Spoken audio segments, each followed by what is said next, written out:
علم کے بغیر عمل نہیں، عمل کے بغیر رضا الہی نہیں، اور رضا کے بغیر کامیابی نہیں۔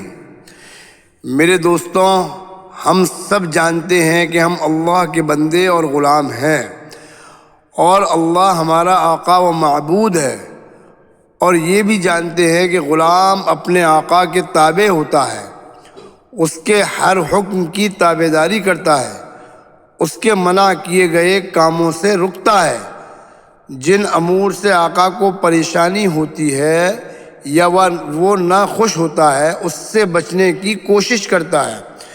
گویا آقا کی مکمل غلامی اور ہر حکم کی تعمیل غلام پر لازمی ہے۔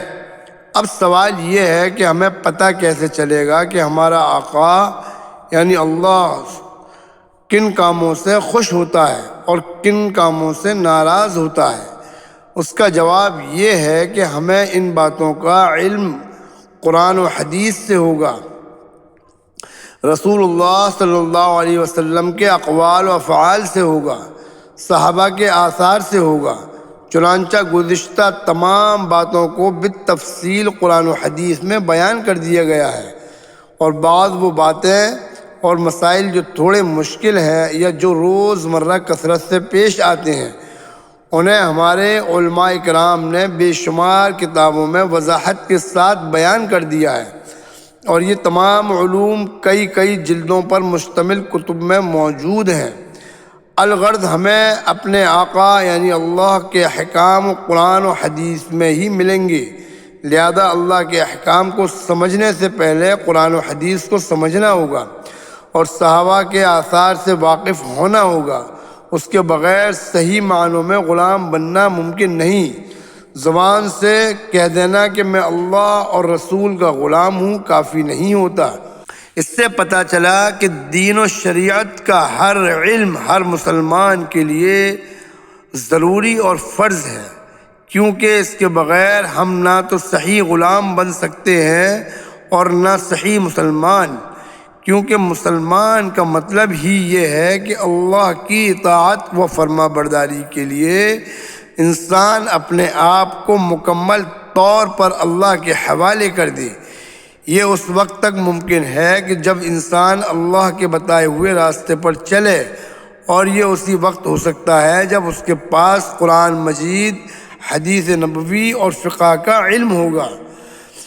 اس تفصیل سے معلوم ہو گیا کہ ایک انسان کا اللہ کا صحیح بندہ اور غلام بننے کے لیے علم دین کا حاصل کرنا ہوگا، جو اشد ضروری ہے۔ اے ایمان والو، اپنے آپ کو اور اپنے اہل و عیال کو اس آگ سے بچاؤ جس کا ایندھن انسان اور پتھر ہیں، جس پر سخت مزاج طاقتور فرشتے مقرر ہیں، جو کسی بھی امر میں جس کا وہ انہیں حکم دیتا ہے نافرمانی نہیں کرتے، اور وہی کام انجام دیتے ہیں جس کا انہیں حکم دیا جاتا ہے۔ سورہ تحریم آیت نمبر 6۔ اس آیت میں باری تعالیٰ نے اہل ایمان سے یہ مطالبہ کیا ہے کہ دیکھو تم بھی جہنم کی آگ سے بچو اور اپنی آل اولاد کو بھی اس سے بچاؤ۔ جہنم کی آگ سے بچنے اور بچانے کا مطلب یہ ہے کہ جن کاموں سے اللہ نے اور اللہ کے حبیب نے تمہیں منع فرمایا ہے، تم خود بھی ان سے رک جاؤ اور اپنے گھر والوں کو بھی روک دو۔ جہنم میں لے جانے والے کام کون کون سے ہیں یہ ہمیں قرآن و حدیث سے معلوم ہوگا، لہذا یہ ثابت ہو گیا کہ قرآن و حدیث کا جاننا اور دینی علوم کا حاصل کرنا شرط اول ہے، کیونکہ علم کے بغیر ہمیں معلوم نہیں ہو سکتا کہ کون سی چیز ہمیں جنت میں لے جانے والی ہے اور کون سی جہنم میں لے جانے والی۔ ایک دوسری آیت میں فرمایا گیا، تم اہل ذکر سے پوچھ لیا کرو اگر تمہیں خود کچھ معلوم نہ ہو۔ سورہ نحل آیت نمبر 43۔ اس آیت سے معلوم ہوا کہ نا واقف پر لازم ہے کہ وہ واقف لوگوں سے معلوم کرے۔ اگر کوئی بے علم ہے تو اس پر ضروری ہے کہ وہ علماء سے علم حاصل کرے، کیونکہ یہ حکم ربانی ہے، اور حکم ربانی واجب التعمیل ہوا کرتا ہے۔ اس سے یہ بھی پتہ چلتا ہے کہ علم عالم ہی سے حاصل کرنا چاہیے، غیر عالم سے نہیں، کیونکہ وہ خود محتاج علم ہے۔ سیدنا انس رضی اللہ تعالی عنہ بیان کرتے ہیں کہ رسول اللہ صلی اللہ علیہ وسلم نے فرمایا، طلب علم ہر مسلمان پر فرض ہے۔ سنن ابن ماجہ سے یہ حدیث لی گئی ہے۔ اس سے معلوم ہوا کہ علم دین کا حاصل کرنا ہر مسلمان پر لازم و ضروری ہے، اور جو حاصل نہیں کرے گا وہ گناہ گار ہوگا۔ اس لیے یہ ہر مسلمان کی اولین ترجیح ہونی چاہیے۔ صحابہ کے اقوال: حضرت عمر فاروق رضی اللہ تعالیٰ عنہ فرماتے ہیں کہ لوگوں، تم فرائض کا علم سیکھو، کیونکہ یہ بھی تمہارے دین میں سے ہے۔ فرائض سے مراد وہ تمام باتیں ہیں جن کا جاننا ہر مسلمان کے لیے واجب اور ضروری ہے۔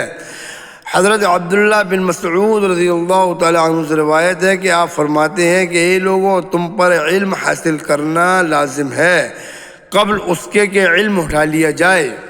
علماء کرام کے اقوال: علامہ شامی در مختار کی شرح میں فرماتے ہیں، اسلام کے فرائض میں سے ان باتوں کا علم حاصل کرنا بھی ہے جن کی دین کے قائم کرنے اور لوگوں سے میل جول اور سلوک کرنے میں بندے کو ضرورت پڑتی ہے۔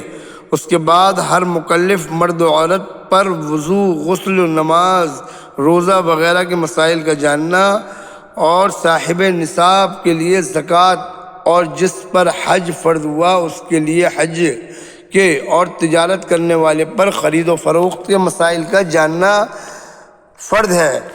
اسی طرح دوسرے پیشے والوں اور کسی بھی کام میں مشغول ہونے والوں پر اس سے متعلق علم دین کا حاصل کرنا فرض ہے تاکہ وہ حرام سے بچ سکے۔ حضرت حکیم الامت رحمۃ اللہ علیہ فرماتے ہیں، جاننا چاہیے کہ جس کام کا کرنا بندہ پر فرض ہے اس کام کے کرنے کا طریقہ بھی سیکھنا فرض ہے، اور جس کام کا کرنا مستحب ہے اس کا طریقہ سیکھنا بھی مستحب ہے۔ پس جب نماز فرض ہوگی اس کے مسئلے سیکھنا بھی فرض ہوں گے، اور اسی طرح روزہ وغیرہ کا حال ہے۔ جب نوکری تجارت وغیرہ کرے گا تو نوکری تجارت وغیرہ کے متعلق جو شریعت کے حکم ہیں ان کا سیکھنا اور اس پر عمل کرنا لازم ہوگا۔ حضرات، علماء کی باتوں سے بخوبی یہ ثابت ہو گیا کہ دین کی ضروری باتوں کا علم حاصل کرنا اسلام کے فرائض میں سے ایک فرض اور ہر مسلمان پر لازم و ضروری ہے۔ مذکورہ باتوں سے ہم نے علم دین کی فرضیت کو جان لیا۔ جب علم دین کا حاصل کرنا اتنا اہم ہے تو پھر دینی علوم کو حاصل کرنے والا کتنا اہم ہوگا، اور اس کا مقام و مرتبہ کتنا اعلیٰ و ارفع ہوگا۔ چنانچہ باری تعالیٰ کا ارشاد ہے کہ اللہ ان لوگوں کے درجات بلند فرمائے گا جو تم میں سے ایمان لائے اور جنہیں علم سے نوازا گیا، اور اللہ ان کاموں سے جو تم کرتے ہو خوب آگاہ ہے۔ سورہ مجادلہ آیت نمبر 13۔ رسول اکرم صلی اللہ علیہ وسلم نے ارشاد فرمایا، اللہ تعالیٰ جس کے ساتھ بھلائی کا ارادہ فرماتے ہیں اس کو دین کی سمجھ عطا فرما دیتے ہیں۔ اس حدیث سے معلوم ہوا کہ اللہ تعالیٰ علم دین اسی کو عطا کرتا ہے جس کے ساتھ بھلائی کا ارادہ فرماتا ہے۔ گویا جسے علم نہیں عطا کیا گیا وہ بھلائی سے محروم و نامراد ہو گیا۔ حدیث پر غور کرنے سے یہ بھی معلوم ہوتا ہے کہ بھلائی سے مراد صرف آخرت کی بھلائی نہیں بلکہ دونوں جہاں کی بھلائی سے سرفراز کیا جاتا ہے۔ اگر اس سے صرف آخرت کی بھلائی مراد ہوتی تو آپ مطلق بھلائی نہ ارشاد فرماتے، بھلائی سے مراد دونوں جہاں کی بھلائی ہے۔ آپ سب کو ہمارا یہ ویڈیو پسند آیا ہو تو لائک کریں، اپنے دوستوں کو شیئر کریں، اور ہماری حوصلہ افزائی کے لیے ہمارے چینل کو سبسکرائب کریں، اور آپ کو ہماری یہ ویڈیو کیسی لگی کمنٹس میں بتائیں۔ وقت والسلام، السلام علیکم، اللہ حافظ۔